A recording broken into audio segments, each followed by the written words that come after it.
Okay, guess we're just gonna get into it. It suddenly got cold, as it does in Japan. So I got the fire on. Maybe we'll just do a quick fire.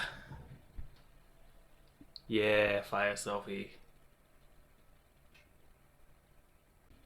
So I've changed my spot to the fire room in the cafe so I can keep an eye on it, and also it's nice and warm. But I don't think I talked about it, but I'm really excited about autumn. I don't know why. Maybe because I'm an autumn baby. But yeah, it started to get cool last month, or this month, and I was like, "Oh my god, it's happening!" I don't think I've ever been so excited about a season. But yeah, it made me want to read Harry Potter and watch Gilmore Girls, and go into this kind of like homely, maybe preparing for hibernation kind of a mode, which is nice. I also feel like things are shifting a little bit. A lot of people around me are having this shift into more intentional lifestyle or life practice, and moving away from the kind of excess baggage that we all hold in our lives. And for me too, I feel like I'm refining what I want to spend my time on to things that actually matter, things that are gonna be me, things that I'm gonna feel like represent my life. Or when I'm old, things that I feel like I'll be proud of, or yeah, I don't know, that I will have lived a good life. But I am living a good life, bro. I'm doing the things that I think are meaningful and important. And the more I do, the less I care about what other people are doing anyway, because it doesn't matter. As I hope for everyone else that they can find the things that are meaningful and important to them. But I also feel like maybe I was going out of my way to try and make people see that life for themselves, which I do want everyone to feel and experience how rich life can be. I also think that I'm only just getting started in a way. 10 years in, 15 years in. Now 10 years into actually trying to live a... No, it is 15 really, since I got into, since I discovered philosophy. And then Tai Chi and Chinese medicine and Qigong. It's like this paradox between being yourself and letting go of yourself. Like, to really be yourself, you have to let go of the personality and the things that you've learned are you or something. But at the same time, you need to have those things there as like signposts towards selfhood or self-expression or self-realization. But then you also have to leave them behind to get there.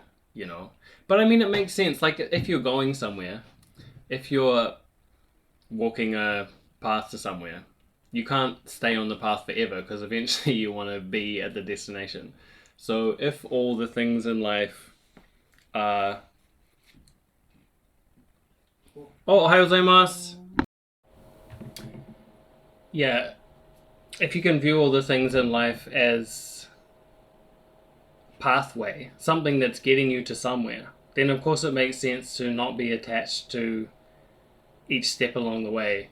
You know, if you're walking up a set of stairs, you can't stay at one step because the whole point is that you're trying to get to the destination. Though, having said that, I think the destination is not the real point anyway. Like, I also think that the process is the point, but processes have to move forward, don't they? But that's exactly the thing. I know I'm always talking about how every life is unique and we all need to focus on the specific qualities that make up that life. That's what the pathway through life is. So it's no use climbing someone else's set of stairs because they're not going to get you anywhere near your destination. It's not the process that you need to polish and cultivate the specific things that you're trying to get to in your life. But this is exactly what I've been thinking about recently, because it's that polishing, the polishing method is unique to everyone. And the thing that we're trying to polish is unique to everyone as well.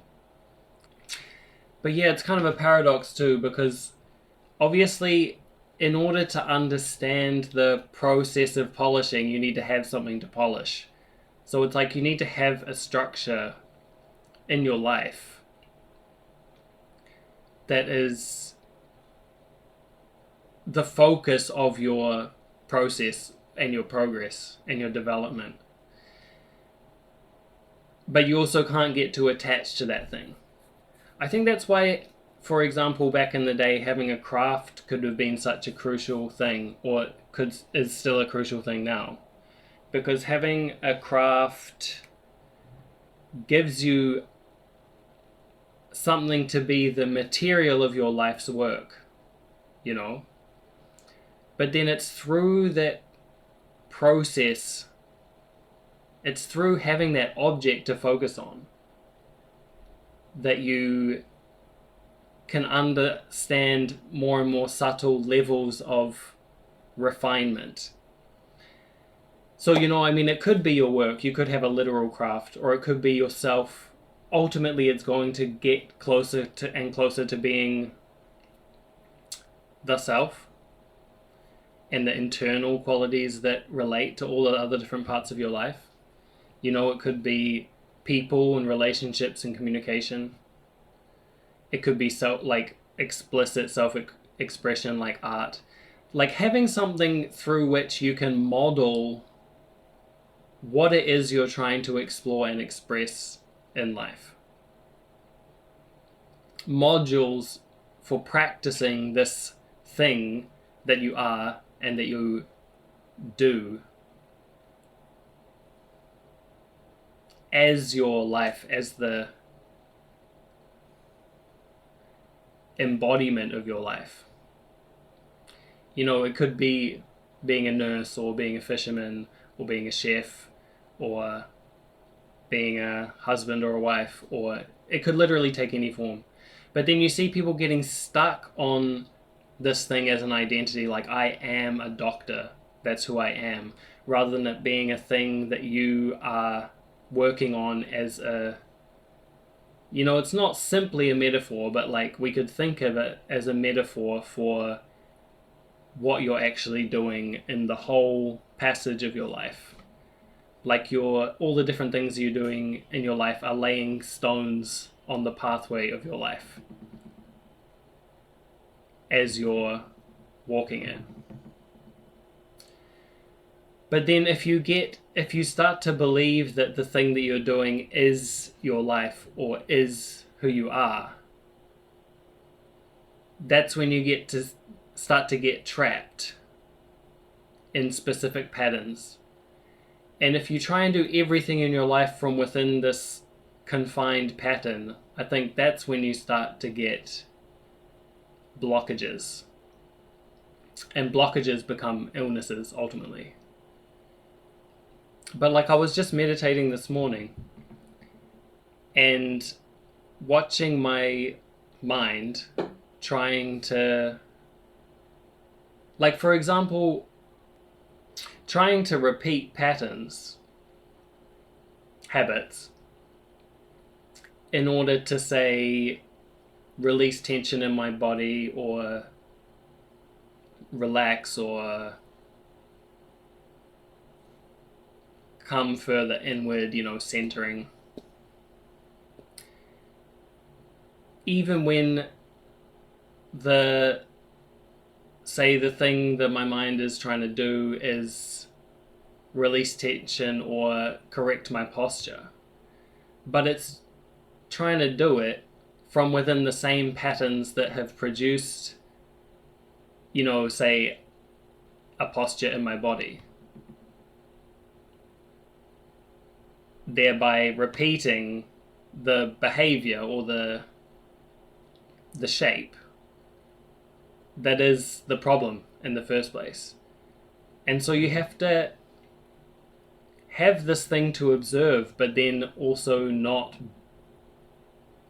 be only that at the same time. Like if you are watching this video now, which I believe you are, there's so many things to observe at the same time. There's the video itself, the material in the video, and the voice, and in the visuals if you're watching it. Then there's your physical sensory apparatus that is watching and listening to the content. But then there's the meaning that is going to be the main thing, is the way you interpret and arrange meaning in your mind, or for your mind to consume, is going to be where a lot of the shape and habit is involved. And that's where there's kind of a crossover between what you're doing in your body and what you're doing in meaning. And it's so easy for those things to get tangled up. Hence why when you have a disagreement with someone, you get emotional.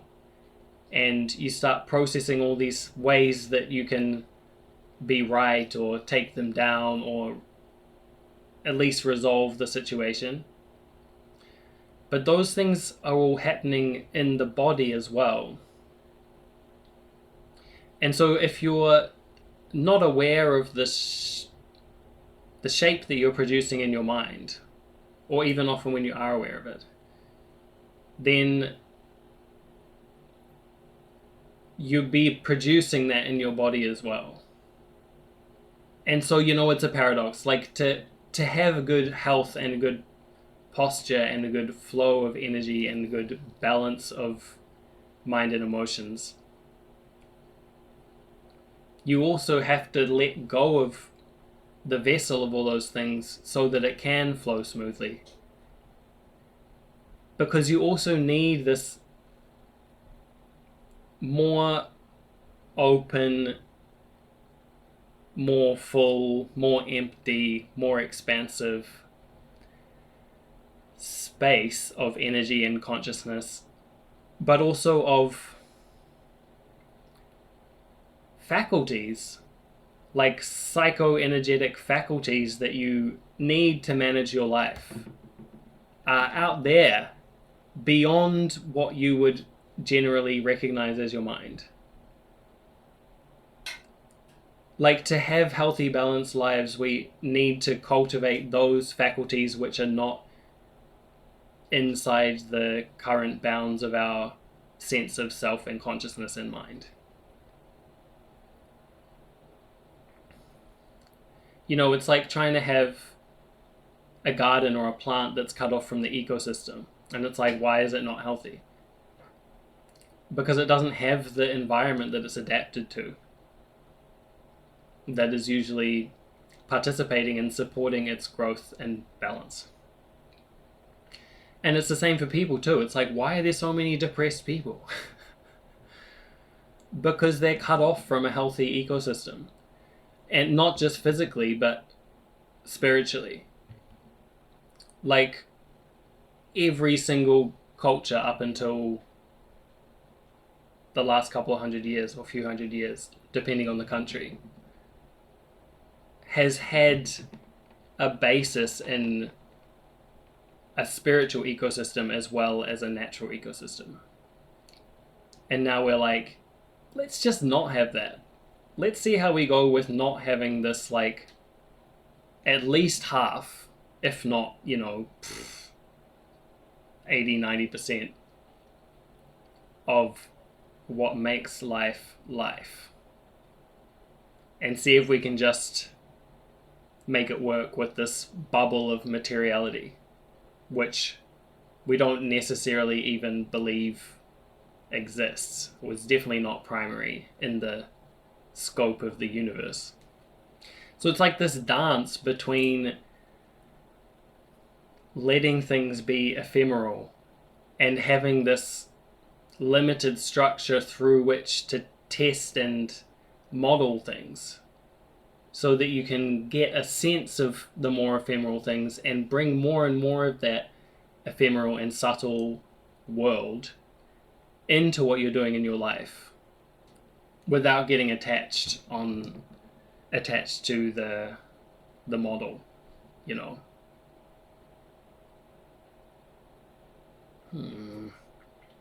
But I do think it's really important to have, like, a craft or a trade or something, like a kind of skills-based, tangible framework, or several, that you can use for different facets of your life,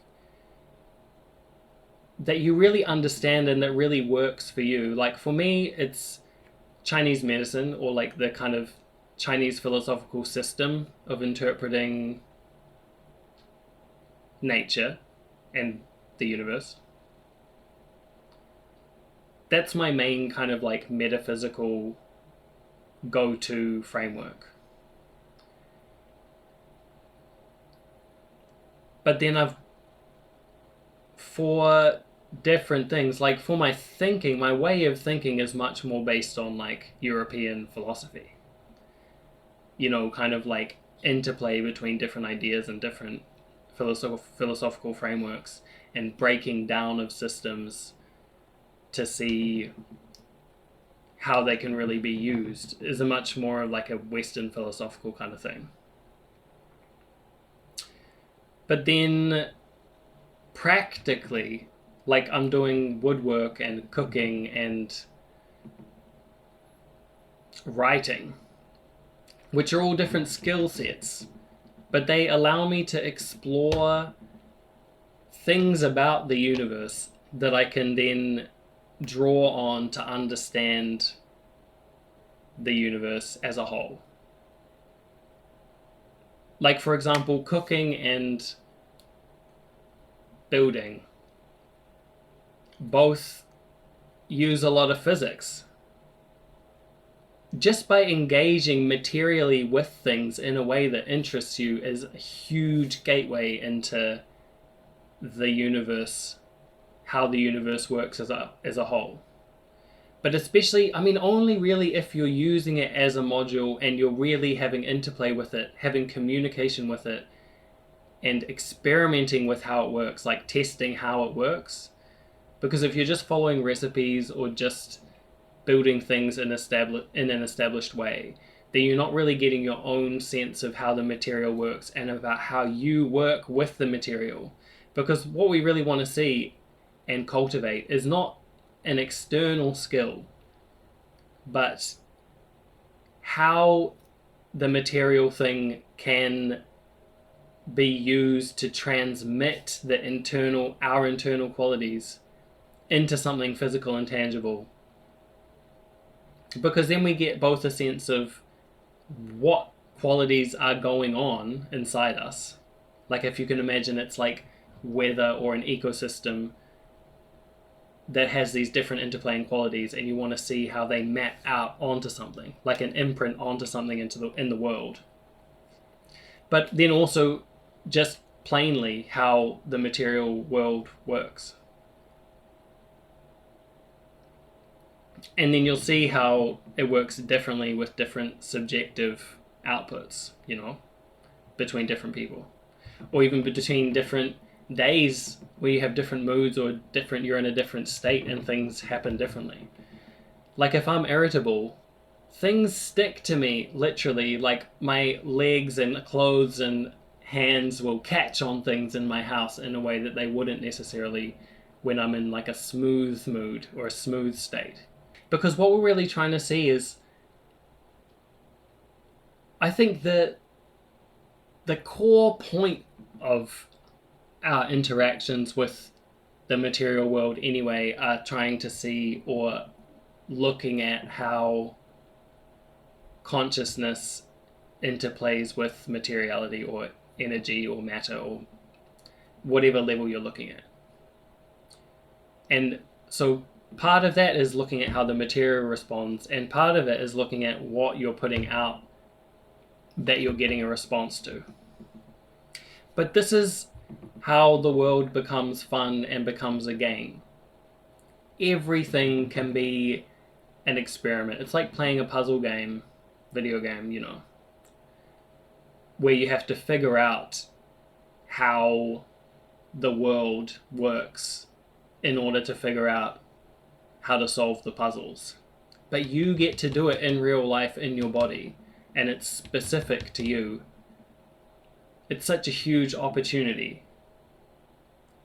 You know, like, I'm sure not everyone who is watching this is into games, and I'm not actually even into games. But, you know, one of the exciting things about games is that it's a world that you wouldn't necessarily be able to live in your life, and so you get, you know, items and weapons and whatever to